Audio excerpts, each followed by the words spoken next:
Bulchiinsa magaalaa Adaamaatti ijaarsi piroojeektii qulqulleessa balfa dhangala'aa magaalichaa bakka aangawoonni naannoo fi federaalaa argamanitti eegalchiifame. Piroojeektiin kun birrii biliyoona 1.9 kan ijaaramu yoo ta'u, baatiiwwan 18 keessatti hojjetamee xumuramaa jedhameetii jira. Kantiibaan magaalaa Adaamaa obbo Ayiluu Jaldee magaalonni giddugala misoomaa fi qaroomaa akka ta'aniif kallattiiwwan mootummaan kaa'e magaalaa Adaamaatti hojiirra oolaa jiru jedhan. Tarsiimoon lafa uummataa fi mootummaa magaalomsuu yaadama ismaartii Adaamaa dhugoomsaa jiraachuus himaniitii jiru.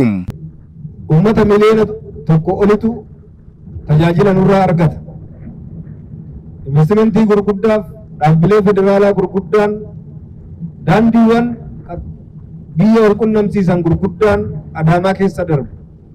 Isa kanaaf dirqama dachaa waan qabnuuf magaala keenya miidhagduu gochuuf carraa misoomuu magaalli Adaamaa qabdu caalmaan guddisuuf investimentii gurguddoo hawwachuuf abbootii qabeenyaan biyya keenya Adaamaa filatanii akka jiraatan giddugala jireenyaa hawwattuu gochuuf karoorri waliigalaa qabanne guutuu ta'uu waan danda'u qulqullina magaalaa irratti hojjechuu dandeenyedha. Uummanni magaalaa Adaamaa bishaan qulqulluu akka dhuguufis piroojeektiin bishaan dhugaatii Mojoo Adaamaa xumurarra gahuu kan himan obbo Hayiluun ijaarsi piroojeektii dhabamsiisa balfa dhangala'aa kunis magaalaa qulqulluu uumuu keessatti gahee guddaa qaba jedhanii jiru.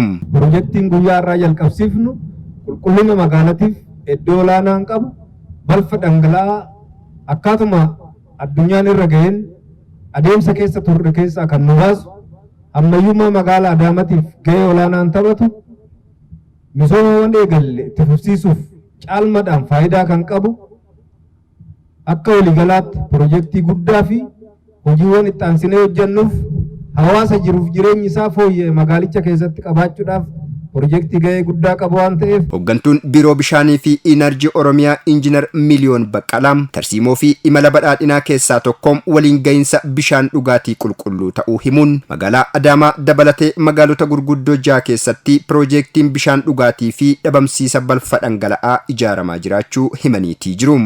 Bishaan qulqulluu fi gahaa dhiyeessuu, inerjii haaromfamaa uummata keenyaa dhiyeessinee jiruuf jireenya isaa fooyyessu. Akkasumas immoo qulqullina naannoo fi qulqullina dhuunfaa eeguu hojii ijoo kanarratti hojjenna akka biirootitti jechuudha. Hojiilee ijoo kana bajata mootummaa naannootiin kan hojjetamuun alatti bajata madda adda addaa liqiidhaan akkasumas fandii adda addaatiin hojjenna jechuudha. Piroojeektoota guguddaa fandii fi liqiidhaan hojjenne keessaa piroojeektiin magaalaa bishaan dhugaatii magaalaa Adaamaa isa tokko. Amma parsantii 90 ol ga'ee uummanni almost miliyoona 1.1 bishaan dhugaa jira. Piroojeektii guuranii waanuma xixiqqaatu hafe jechuudha gara tajaajilaatitti dabarsuudha kan hafu. Piroojeektiin qulqulleessa balfaa magaalittitti eegalamee yeroo qabameef keessatti akka xumuramuufis deeggarsaaf ordoffii kan taasisan ta'us ibsaniitii jiru. Balfa dhangala'aa maqsuu keessatti magaalota 6 keessatti wajjin hojjechaa jirra jechuudha. Magaalota Adaamaa, Naqamtee, Jimmaa, Bishooftuu, Shaashamannee fi Asallaa magaalota 6 kana keessatti lafa balfi dhangalaatti maqee qulqullaa'u sadarkaan darbaan waash yookaan immoo baankii idil addunyaatiin hojjechaa jirra ministeera bishaanii wajjin jechuudha.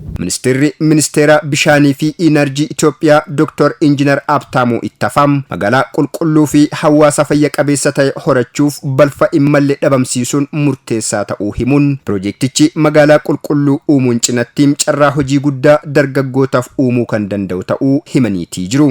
Keessumaa namooti gara magaalaa gaafa dhufan magaalaan guddachuun, magaalaan bal'achuun, magaalaan dabalaa deemuun akkuma faayidaa guddaa qabu. Kanaan wal qabatee kan fidee dhufu rakkoo gurguddaa dhufu keessaa tokkoffaan baay'achuu balfaati.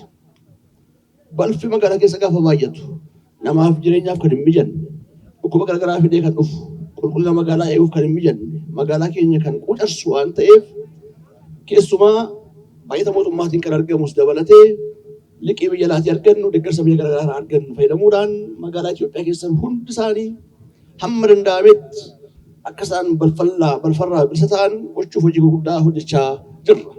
Balfi dhangala'aan to'atamu kunis adeemsa garagaraa keessa darbuun galteewwan xaa'oo fi kanneen biroof kan oolu ta'uunis eerameetii jira.